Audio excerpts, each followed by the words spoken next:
পৃথিবীতে ক্ষুধার চেয়ে বড় কোনো যাতনা নেই।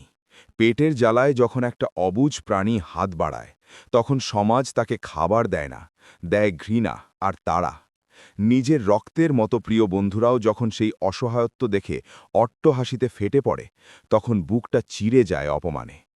সেই রাতে সে হয়তো অনেক কেঁদেছিল, কিন্তু কান্না দিয়ে কি পেট ভরে? তাই সে সিদ্ধান্ত নিল, আর চোখের জল নয়, এবার ঘাম ঝরাবে।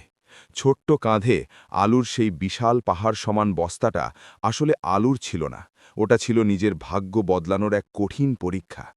কেউ দেখেনি তার হাতের ফোসকা, কেউ দেখেনি আগুনের তাপে পুড়ে যাওয়া তার কচি চামড়া।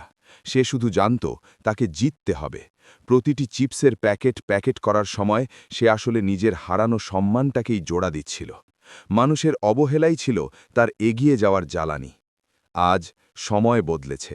সেই ছেঁড়া জামা পরা ছানাটি আজ রাজার মতো নিজের পছন্দের খাবার খাচ্ছে। আর যারা একদিন উপহাস করেছিল, আজ তারা লজ্জিত, নির্বাক। মনে রাখবেন, অন্যকে নিচু করে কেউ বড় হতে পারে না, আর যে পরিশ্রম করতে জানে তাকে আল্লাহ কখনো হার